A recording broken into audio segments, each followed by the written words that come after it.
Okay, Saxon 4 Math Group, we are ready for Lesson 91. Today we'll be talking about decimal place value. So let's review our decimal places. Okay, with place value, you guys have been doing this for a long time. Let's talk about just regular place value. We have ones, tens, hundreds. Okay, and this first comma stands for thousand. And then we got the thousands place, 10,000s, 100,000s, and then we're on to millions. Okay, now let's take a look at decimal places to the right. Okay, so you've got your decimal point, and the next place right here, this is called the tenths place. And we've talked about this before. Notice the THS. Okay, this is the hundredths place. So spell hundred, and then you just add THS, and thousandths.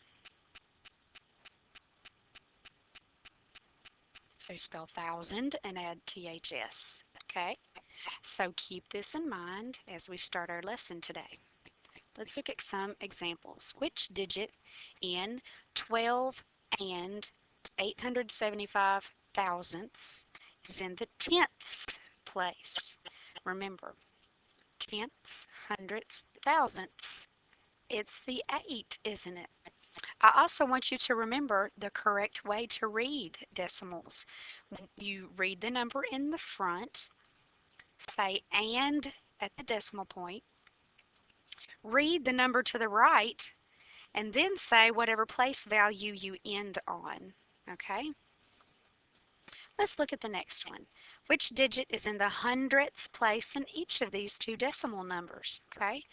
If we start at the decimal point, we know we have tenths, hundredths.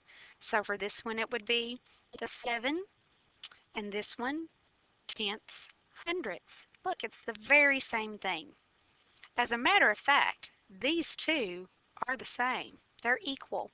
4 and 37 hundredths is the same as 4 and 370 thousandths.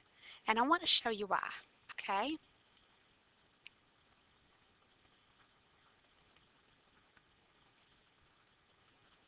So what this really looks like, we read it and it sounds like a mixed number, doesn't it? Okay, it actually can be written that way. 4 and 37 hundredths. Isn't that cool? 4 and 370 thousandths. Okay, now the rule for marking off zeros in a fraction is whatever you do to the top, you do to the bottom.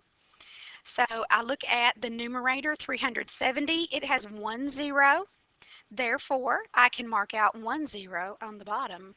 And look here, we have the very same thing. Okay, because if you split something into thousandths, they're smaller pieces. So you would need 370 of them to equal 37 of something split into the size of hundredths. Okay. Also, you need to know that if you're comparing numbers and one number has more places to the right of the decimal point, let's say you would like for this also to have 3, where there's nothing, it stands for a 0. Okay, and if you need to put that in to help you compare, you can do that. Okay, let's take a look. 23 and 25 hundredths. And I need to compare it as greater than, less than, or equal to 23 and 250 thousandths. That's what we just did, isn't it? And remember how we marked off a 0? And they were the very same thing. They were equal. And if you wanted this one to have 3 places to the right of the decimal point, you could just add that 0. Okay? A space at the end stands for 0. Okay, now let's do some addition and subtraction. We're going to start with subtraction. 4 and 37 hundredths minus 1 and 146 thousandths. Okay, I know I'm going to have to look at that again. I'll try to remember the first part.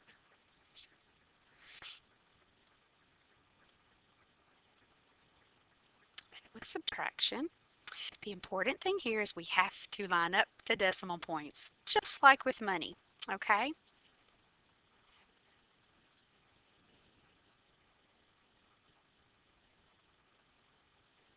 Alrighty, now this looks kind of awkward, okay? So if you're in this position, I would like for you to just fill in a 0 for those spaces. So now we have 0 minus 6. You know you can't do that and you have to borrow. 10 minus 6 is 4. 6 minus 4 is 2. 3 minus 1 is 2. Stop, drop, decimal point, and 4 minus 1 is 3. So our final answer, let's practice reading this. 3 and 224 thousandths. Okay. All right, look at A for lesson practice. Which digit in 4 and 370 thousandths is in the hundredths place? Hundredths place. Did you get it right?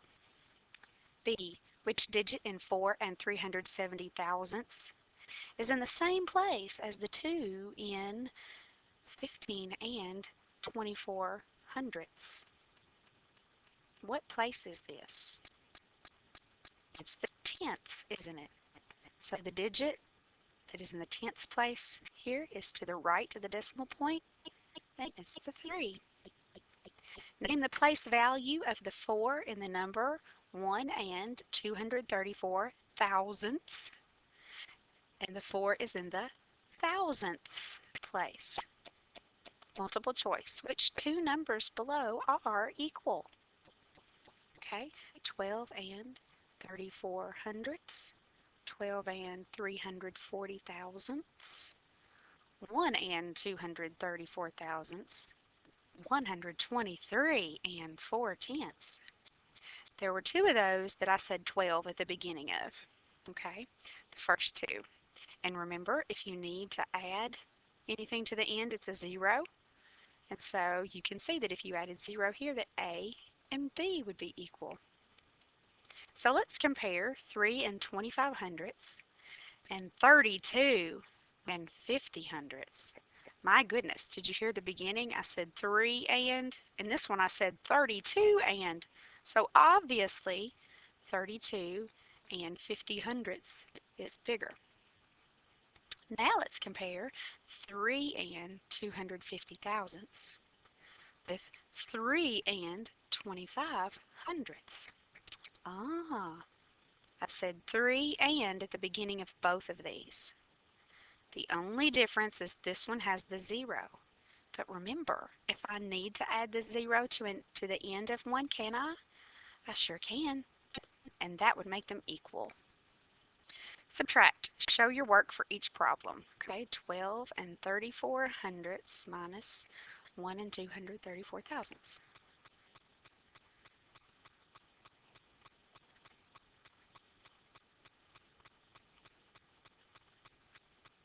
Okay, we're in the same funny position now. It looks weird.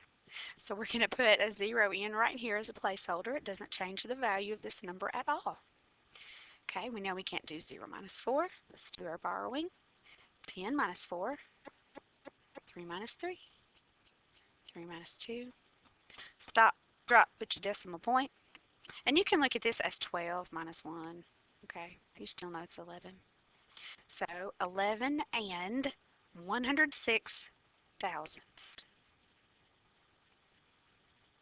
Okay, now 1 and 2 tenths minus 12 hundredths.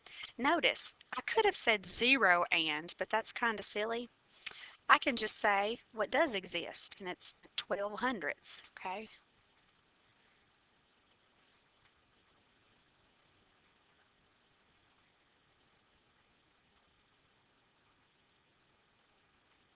Whoops, sorry about that. And let me make sure this was subtraction, yes. And this is awkward, but we know we can add that 0 right there. Let's do our borrowing. 10 minus 2, 1 minus 1. Stop, drop, decimal point, 1 minus 0. So you have 1 and 8 hundredths. Okay? Remember, just say what's there and then the place value that it ends in. Okay, we do not need to check work, so let's go back to mental math. Okay, I'm going to let you do this. We're going to do half of each number. Let's go quickly. Try to beat me.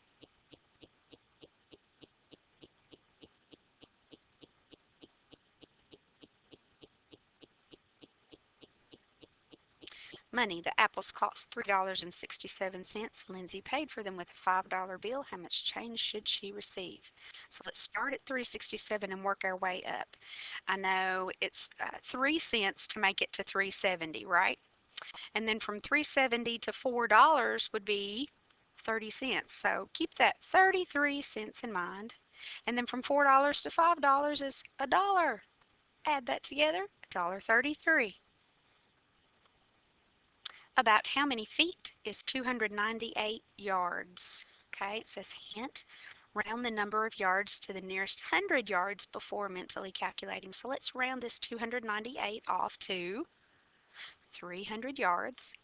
And we know that there are 3 feet in each of those yards. So 3 times 300, 900 feet. Okay, calculation. 6 times 7 is 42. Minus 2 is 40. Plus 30 is 70. Plus 5 is 75. Divided by 3 is 25. Okay, Roman numerals. We've not talked about this. Write 12 in Roman numerals. Okay, and the letter X stands for 10.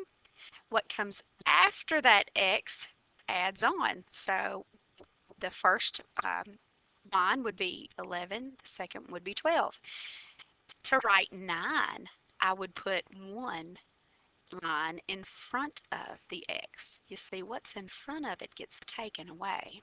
Okay, and we'll deal more with this in later lessons.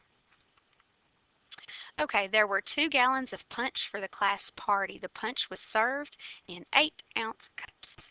2 gallons of punch was enough to fill how many cups? Remember that 16 ounces is a pint. And yada yada. We know our gallon house, don't we? And so let's draw out 1 gallon and see how many cups are in a gallon, and then we'll just double it.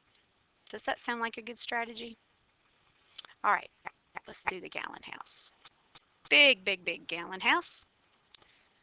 4 windows that are the quarts.